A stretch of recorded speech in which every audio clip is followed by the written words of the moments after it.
Di era sepak bola modern ini, kadang kita lupa kalau satu klub itu butuh dua hal untuk membeli pemain.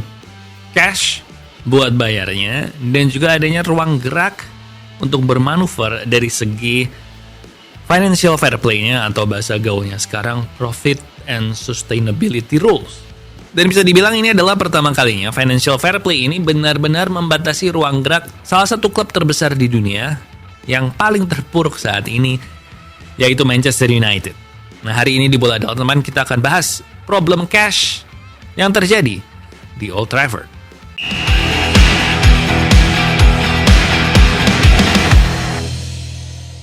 Transfer window Januari sudah dibuka selama beberapa minggu, tapi Man United belum melakukan pembelian pemain satupun karena keperluan untuk menyeimbangkan pemasukan dan pengeluaran. Mungkin hal ini banyak membuat orang bingung karena kalau rekening Bank Man United dibuka, di akhir September saja saldonya itu tercatat ada 149,6 juta pound sterling. Mulai sekarang ke depan, semua mata uangnya pound sterling ya, kecuali disebutkan berbeda. Dan jumlah cash paling banyak yang ada di saldo mereka sejak pandemi COVID-19, 149,6 juta itu. Nah, tidak hanya itu, bulan lalu suntikan dana sebesar 79 juta juga ditambahkan oleh Sir Jim Ratcliffe sebagai bagian dari suntikan dana 300 juta dolar yang dia janjikan sejak menjadi pemilik baru, sekaligus menaikkan sahamnya menjadi 28,9%. Nah, 149,6 ditambah 79 juta, berarti harusnya ada duit dong buat beli pemain, buat beli left wing back gitu. Dan mungkin memang iya pada akhirnya akan dapat left wing back Januari ini karena kan lagi negosiasi ya sama Lecce soal Patrick Dorgu. Tapi sebenarnya ada problem, yaitu cash yang dimiliki Man United saat ini itu tidak dihasilkan dari klub ini sendiri, tidak dihasilkan dari day-to-day operation, tapi berasal dari pinjaman jangka pendek berbunga yang perlu dilunasi suatu saat nanti, dan dari investasi Ratcliffe yang sebenarnya emang udah di-booking atau udah dipesan ya buat mengupgrade fasilitas di Old Trafford dan Carrington atau tempat latihan Man United. Dan Man United sendiri masih punya tanggungan cicilan pembelian pemain sebesar 319 juta, di mana 154 jutanya itu akan jatuh tempo tahun ini. Kenapa Man United ini tuh cashnya sedikit? Nah, musim lalu cash flow operasional Man United itu ada di 118 juta, ditambah 37 juta dari penjualan pemain dan ekstra 4 juta dari pengembalian pajak. Totalnya 159 juta. Terdengar lumayan, tapi sebenarnya ini habis dalam seketika aja. Pertama, ambil 36 juta untuk membayar bunga hutang yang dilimpahkan Glazers ke Man United setelah mereka beli Man United. Itu artinya 37 juta dari penjualan pemain hampir semuanya udah hangus dipakai untuk bayar hutang. Nah, kurangi lagi 18 juta untuk perbaikan dan peningkatan fasilitas di Old Trafford dan Carrington yang sebenarnya sejak di tangan Glazers juga terbengkelai.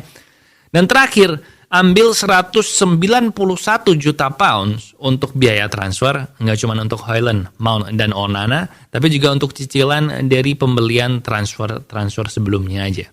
Nah, dilihat sekilas aja, tanpa kalkulator, cash 159 itu nggak cukup buat membayar biaya transfer yang 191 itu. Ditambah dengan bayar bunga dan bayar upgrade infrastruktur lainnya, ada defisit 86 juta. Dan parahnya, ini tidak hanya sekali, karena musim sebelumnya juga ada defisit sebesar 44 juta. Nah, untungnya musim lalu ada suntikan dana Ratcliffe yang pertama senilai 159 juta. Sehingga di akhir musim 2023-2024, Man United memiliki cash sebesar 74 juta. Nah, awal musim ini, dengan cash 74 juta di saldo, Man United membeli Joshua Zirkzee, Lenny Yoro, Matthias De Ligt, Noussair Mazraoui, dan Manuel Ugarte senilai 219 juta. Dari mana uangnya? Dari 74 juta itu? Dari pinjaman ke fasilitas kredit in-house atau mengutang ke diri sendiri gampangannya, dan penjualan pemain seperti Greenwood, McTominay, Wan-Bissaka, dan beberapa pemain lainnya. Menurut angka terakhir, Man United saat ini berhutang ke diri sendiri sebesar 230 juta yang jatuh tempo di Juni 2027 dan ingat masih ada 319 juta cicilan ke klub lain dengan 154 juta jatuh tempo tahun ini.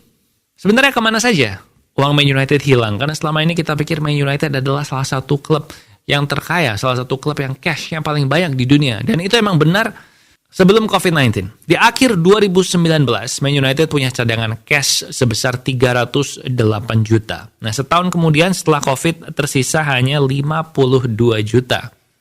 Operating cash flow sebelum pandemi mencapai 264 juta dan sejak pandemi hanya separuhnya aja. Dan Man United ini adalah klub yang merasakan efek COVID yang lebih besar dibandingkan klub yang lain karena karyawan mereka paling banyak, stadion mereka yang terbesar di Inggris, sehingga pengurangan omset dari tiket juga mereka yang paling besar. Dan jangan lupa, Glazers juga terus mengambil dividen dari tahun 2012 sampai 2022, 166 juta tiap tahunnya, tanpa mempedulikan COVID. Tapi tentu saja pengeluaran yang paling banyak dan yang paling sia-sia adalah pengeluaran transfer yang mencapai 1,3 miliar pound dalam dekade terakhir. Dalam 12 tahun terakhir, Man United hanya satu kali mencapai quarter final Liga Champions. Itu artinya hanya satu kali mereka mendapatkan bonus yang signifikan dari partisipasi mereka di Liga Champions. Tetapi pengeluaran mereka masih sama seperti klub-klub elit di Eropa, langganan Liga Champions, langganan semifinal, final, perempat final. Sehingga ini akhirnya mulai mengejar pembukuan Man United. Oh iya, 1,3 miliar pound itu juga hanya pengeluaran cash, belum termasuk 319 juta cicilan yang tadi masih ngutang. Lalu bagaimana cara agar Man United bisa mendapatkan cash? Yang pertama bisa ngutang ke diri sendiri lagi 70 juta, mereka bisa ngelakuin itu, masih ada jatah. Kemudian yang kedua, bisa juga menjual saham ke New York Stock Exchange, karena di bulan September kemarin United merilis rencana untuk meraih 400 juta dolar melalui penjualan saham kelas A dan sekuritas lain. Tapi kedua hal di atas tidak mengatasi isu fundamental, yaitu United kesulitan meraih cash dari operasi sehari-hari mereka sebagai klub maupun sebagai bisnis sejak pandemi.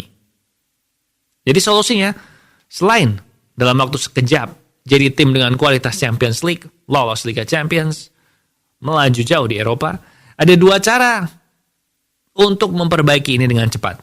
Yang pertama, cutting cost, mengurangi pengeluaran dan menjual pemain.